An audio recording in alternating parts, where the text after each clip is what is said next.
Antes de continuar con la historia de los condados catalanes, voy a hacer una parte para hablar sobre el papel de las condesas catalanas, debido a la influencia que tuvo Ermesinda de Carcasona en esta etapa. Las condesas catalanas eran piezas del tablero para trabar alianzas entre las familias. Su influencia en la pareja era bastante limitada. El marido controlaba el patrimonio familiar y solo en su ausencia, cuando el marido se iba a la guerra, la mujer asumía sus responsabilidades. Sin embargo, los maridos tenían especial respeto o temor porque las condesas tenían en sus manos la bodega, la cocina y la cuadra, por tanto posibles envenenamientos. Durante el siglo IX los matrimonios catalanes eran consanguíneos, se casaban entre primos para evitar que la mujer se llevara fuera su patrimonio familiar, ya que las mujeres tenían los mismos derechos que los hombres en la transmisión de la propiedad. No preocupaba la consanguinidad a pesar de que estaba prohibida eclesiásticamente. Los clérigos la permitieron ya que entendían su necesidad y función. A partir del siglo X se acabó la endogamia y los condes empezaron a casarse fuera del ámbito catalán. Pocas mujeres lo hicieron. Este cambio se produce por la necesidad de combatir en alianza con otros reinos cristianos a los musulmanes. Las condesas aparecían asociadas a algunas decisiones del marido y a su actividad política, teniendo un papel muy activo en todo lo relacionado con la vida de la Iglesia. Apoyaron a sus maridos en la creación y dotación de monasterios, así como en la adquisición de reliquias para enriquecer las iglesias de los condados. En esta etapa destaca la condesa Ermesinda de Carcasona, esposa de Ramón Borrell I, con el que gobierna los condados de Barcelona, Gerona y Osona. Desde el año 1018 que quedó viuda y no volvería a casarse, cosa bastante habitual en los condados catalanes, no así en los condes. La viudez, como ocurría con las religiosas, daba a las mujeres una mayor libertad que a las casadas. Ermesinda intervino muy activamente en la política del condado, ya fuera cuando cogobernaba con su marido, como cuando fue regente tanto de su hijo Berenguer Ramón I como de su nieto Ramón Berenguer I, y aun así fue colaboradora durante sus gobiernos a pesar de las resistencias tanto de su hijo como de su nieto. Ermesinda fue una mujer autoritaria y ambiciosa y estuvo muy influida por el clero, sobre todo por el abad Oliva de Ripoll. Y ahora continuamos con la historia.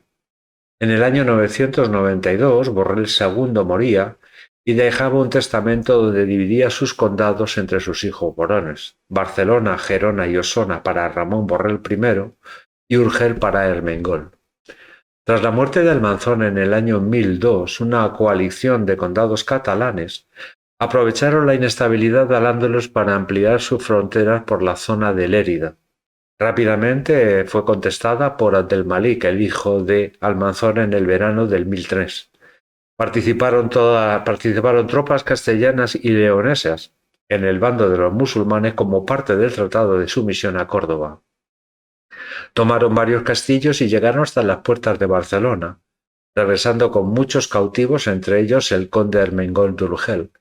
Ramón Borrell no le quedó más remedio que firmar la paz y pagar un rescate por su hermano. 3 años después los catalanes se tomaron la revancha en la batalla de Torá, consiguiendo un gran botín, cautivos y fortalezas. En las fuentes árabes se silenció esta batalla y solo se habla de que hubo una granizada y truenos que atemorizaron a los musulmanes. Así como el conde de Castilla Sancho García, los condes catalanes participaron en la guerra civil trabada entre Muhammad y Sulaimán, pero en bandos diferentes. El conde castellano apoyó a Sulaimán, mientras que los condes catalanes lo hicieron con Muhammad. Pero no llegaron a enfrentarse los cristianos, porque en noviembre del año 1009 Sancho García abandonó Al-Ándalus tras incumplir Sulaimán su promesa de devolver fortalezas al castellano por su ayuda. Los condes catalanes aceptaron con las siguientes condiciones: 100 dinares de oro por día para los condes, 2 dinares por día para sus soldados, provisiones a cargo de los musulmanes y botín para ellos. Esto es una pasada si lo comparamos con las soldadas que cobraban las tropas califales, 2 dinares no por día, sino por mes. En junio del año 1010 entran en Córdoba cometiendo asesinatos, saqueos, violaciones y extorsiones. Muhammad les pagó la soldada y les pidió que persiguieran a los partidarios de Sulaimán hasta Algeciras. Allí fueron y fueron traicionados por Muhammad, que los dejaron solos contra los bereberes. El resultado de esta campaña fue muy agridulce. Regresaron cargados con un gran botín, pero murieron muchos, entre ellos el conde Ermengol de Urgel. Ramón Borrell decidió seguir interviniendo en Al-Ándalus, ya que los beneficios económicos y políticos superaban a los riesgos. En el 1016 conquistó Castillos y firmó un pacto con el gobernador de Zaragoza. 2 años después, apoyó la candidatura promovida por los gobernadores de Zaragoza y Almería en la cabeza de Abderramán IV, proclamado califa en abril de 1018. Era bisnieto de Abderramán III, pero este nunca llegaría a reinar, ya que sus partidarios lo asesinaron. Ramón Borrell se sintió enfermo y a su regreso a Barcelona murió. El gobierno de Ramón Borrell I supuso el alejamiento definitivo del reino franco y la independencia plena de sus condados. Estimuló la repoblación incorporando el penedés. Como sus predecesores, ejerció una tutela sobre las instituciones eclesiásticas, a las que dotó con tierras y privilegios, y estableció relaciones con Castilla, un compromiso de matrimonio en el año 1016 entre su hijo Berenguer Ramón y Sancha, hija de Sancho García. Este matrimonio se consumaría 5 años después, en el año 1021. Le sucedería su hijo Berenguer Ramón, que al ser menor de edad su regencia estuvo en manos de su madre Ermesinda de Carcasona, que estuvo asesorada por su hermano Pedro, obispo de Gerona, y el abad Oliva del monasterio de Santa María de Ripoll, que posteriormente sería obispo de Vic. El abad Oliva impulsó la cultura de su tiempo, estableció una de las mayores bibliotecas de la época, tradujo al latín manuscritos árabes, promovió la creación de una escuela de poesía en latín, patrocinó la fundación o la reforma de monasterios, consagró muchas iglesias y creó las asambleas de paz y tregua, que serán el germen de las futuras Cortes catalanas. Berenguer Ramón I cumplió la mayoría de edad en el año 1023, pero Ermesinda no le veía preparado para gobernar por su carácter débil y manipulable ante la ambiciosa y astuta aristocracia. Entonces decidió gobernar junto a él, haciendo valer su poder adquirido tras la dote recibida tras el casamiento con Ramón Borrell, numerosos derechos jurisdiccionales sobre castillos y tierras alodiales.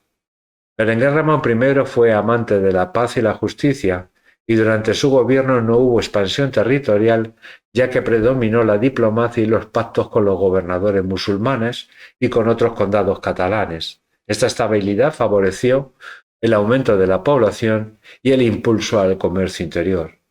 Pero Berenguer Ramón I no duró mucho, falleció a la edad de 30 años en el año 1035, y su testamento lo repartió entre sus hijos. A Ramón Berenguer I el condado de Gerona y Barcelona, a Guillén el condado de Osona junto a su madre Gisla, la segunda esposa de Berenguer Ramón I, siempre que ésta no volviera a casarse, y por último a Sancho le dieron los territorios desde el Llobregat hasta la frontera con los musulmanes. Pero Ermesinda nuevamente no estaba dispuesta a fragmentar la herencia y conservó bajo su poder el condominio de todos los condados ante la minoría de edad de Ramón Berenguer I.